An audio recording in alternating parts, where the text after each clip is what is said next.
रमज़ान या रमदान इस्लामी पंचांग का 9वां महीना है। मुस्लिम समुदाय इस महीने को परम पवित्र मानता है।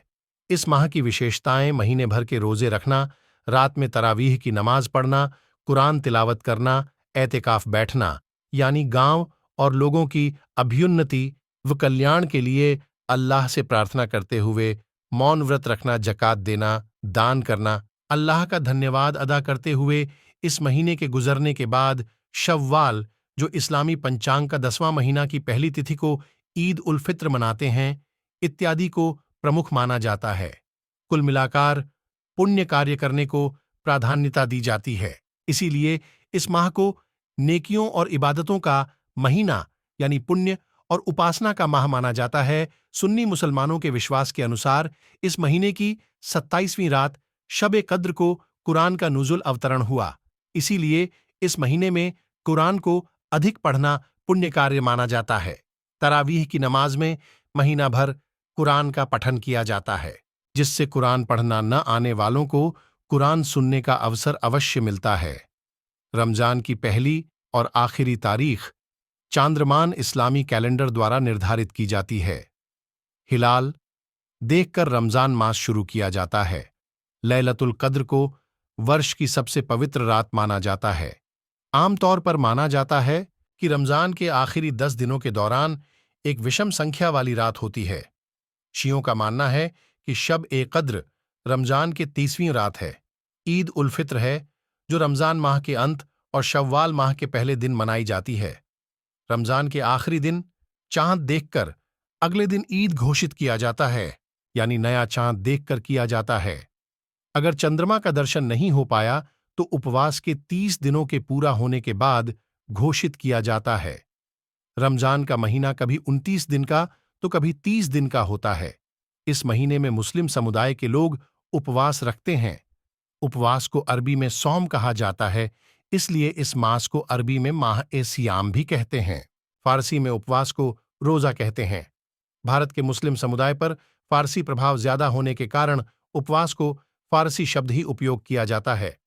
हिंदू, इस्लाम, यहूदी, जैन इत्यादि धर्मों में व्रत और उपवास का विशेष स्थान है। उपवास के दिन सूर्योदय से पहले कुछ खा लेते हैं, जिसे सहरी कहते हैं। दिन भर न कुछ खाते हैं न पीते हैं। शाम को सूर्यास्तमय के बाद रोजा खोलकर खाते हैं, जिसे इफ्तारी कहते हैं। मुस्लिम समुदाय में रमजान को लेकर निम्न बातें अक्सर देखी जाती हैं। रमजान को नेकियों या पुण्यकार्यों का मौसम कहा गया है। इस महीने में मुसलमान अल्लाह की इबादत ज्यादा करते हैं। अपने परमेश्वर को संतुष्ट करने के लिए उपासना के साथ कुरान पारायण, दान धर्म करता है। यह महीना समाज के गरीब और जरूरतमंद बंदों के साथ हमदर्दी का है। इस महीने में रोजादार को इफ्तार कराने वाले के गुनाह माफ हो जाते हैं।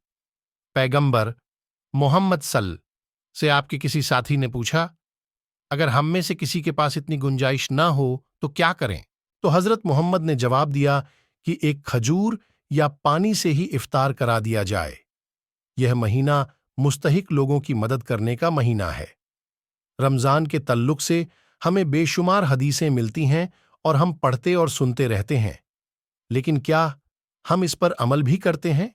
ईमानदारी के साथ हम अपना जायजा लें कि क्या वाकई हम लोग मोहताजों और नादार लोगों की वैसी ही मदद करते हैं जैसी करनी चाहिए।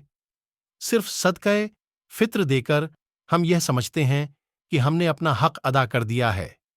जब अल्लाह की राह में देने की बात आती है तो हमें कंजूसी नहीं करना चाहिए। अल्लाह की राह में खर्च करना अफजल है। गरीब चाहे वह अन्य धर्म के क्यों ना हो, उनकी मदद करने की शिक्षा दी गई है। दूसरों के काम आना भी एक इबादत समझी जाती है। ज़कात, सदका, फितरा, खैर खैरात, गरीबों की मदद, दोस्त अहबाब में जो जरूरतमंद हैं उनकी मदद करना जरूरी समझा और माना जाता है। अपनी जरूरियात को कम करना और दूसरों की जरूरियात को पूरा करना अपने गुनाहों को कम और नेकियों को ज्यादा कर देता है। हजरत मोहम्मद साहिब ने फरमाया है, जो शख्स नमाज के रोजे ईमान और एहतिसाब रखे उसके सब पिछले गुनाह माफ कर दिए जाएंगे। रोजा हमें ज़ब्ते नफ्स यानी खुद पर काबू रखने की तरबियत देता है। हम में परहेजगारी पैदा करता है।